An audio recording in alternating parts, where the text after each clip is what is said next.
Salut, bonjour à tous. On espère que vous allez bien en ce dimanche 31 mai, pardon, je bafouille, c'est le matin.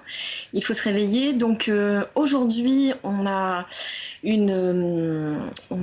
plusieurs poètes comme chaque semaine qui sont programmés. Donc cette semaine, vous allez pouvoir écouter Pauline Picot, Ethan Fraction, Laurence Vielle, Franck Ducrot, Agit Grossman, Mohamed El Amraoui, Viviane Chiampi, Judith Le Sur, Patricia Stefanelli, Lelo Voce, Kadem Kanjar, Lindsay Turner et enfin Charles Penquin. Vous allez avoir donc une succession de vidéos et puis en toute fin de parcours, on aura le plaisir d'avoir Charles Penquin en direct. Voilà, je me tais et je laisse la parole à Guillaume. Salut tout le monde, on est super heureuse de cette programmation et de vous retrouver. Enfin, ça continue, on a toujours et encore faim. Et voilà, on est avec vous, on espère que cette fois-ci ça va rouler, mais a priori, ça roule. Et ben on y va tout de suite et je vous souhaite une bonne séance. À plus tard. À la fin, on vous retrouve.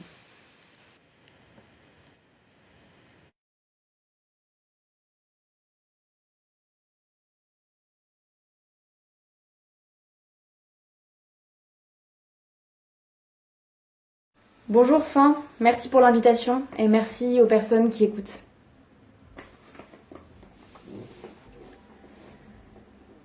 Je suis l'héroïne des deadlines respectés.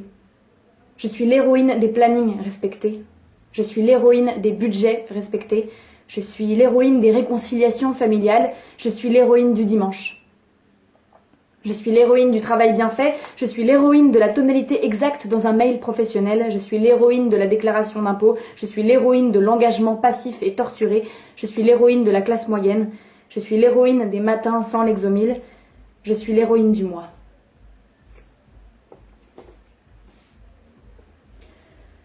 Tous les matins, tu te lèves en espérant être devenu célèbre.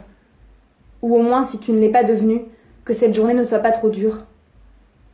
Tu veux bien être déchiré par la foule, mais tu ne veux pas être giflé par les petits rejets du jour. Tu réclames le droit d'être Lady Gaga. Ou alors, si tu ne peux pas être Lady Gaga, au moins que cette journée tu puisses t'alimenter correctement, n'insulter personne et parvenir à penser. Tous les matins, tu te lèves en espérant être à Broadway. Ou au moins, si tu n'es pas à Broadway, que tu n'aies pas trop serré les dents en dormant.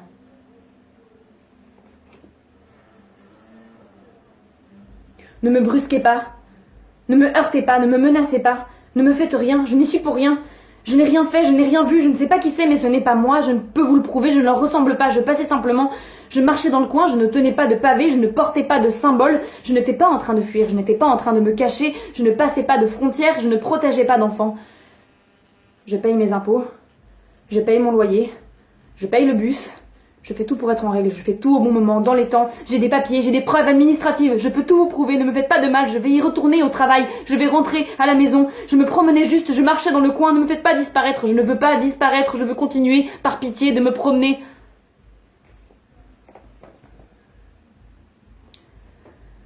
On espère que vous avez des amis, on espère que vous avez des travaux en cours, on espère que votre bibliothèque est assez fournie, on espère que vous n'avez pas de troubles psychiques. On espère que vous avez Internet. On espère que vous avez le téléphone. On espère que vous avez un rapport sain à la nourriture. On espère que vous avez un rapport sain à votre corps. On espère que vous avez un rapport sain à l'espace. On espère que vous avez un rapport sain à vous-même. On espère que vous avez une riche vie intérieure.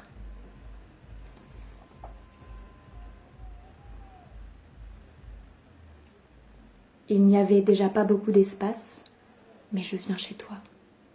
Car dans ma tête à moi, il y a toutes sortes d'orages et je me crois vraiment en danger. Je vais donc percer ta petite tête et m'installer dedans, comme dans une coquille de noix, comme un inconnu s'abrite, le temps que ça passe.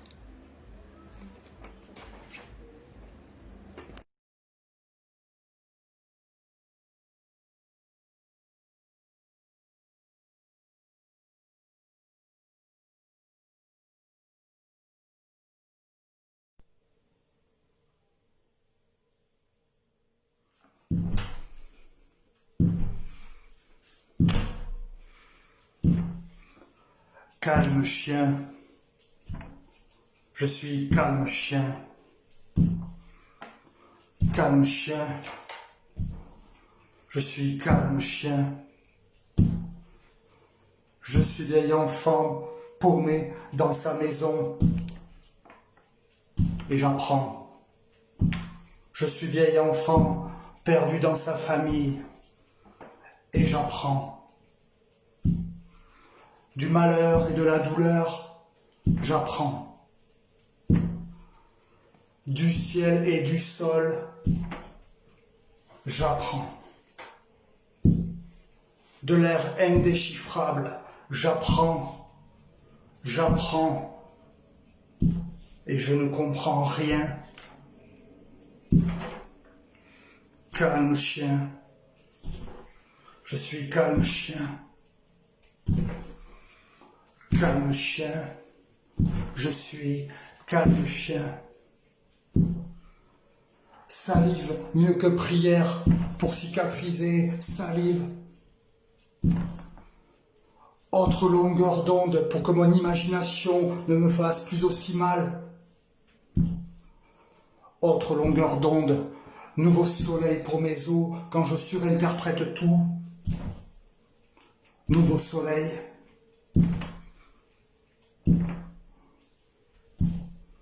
Ils m'exploitent et sont persuadés de m'aider. Culture de la violence, discrimination systématique. Je ne resterai pas à la merci de leurs conneries, foutus singes malfaisants, putain de rats imbus de leur personne. Je n'effacerai pas non plus mon accent sur leur ordre. Poudre pour atténuer.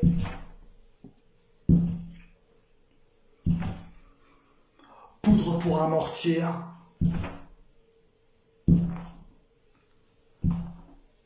Sans les arbres, je ne le verrai plus le vent. Sans les arbres, je ne le verrai plus le vent. Calme chien, je suis calme chien. Calme chien, je suis calme chien.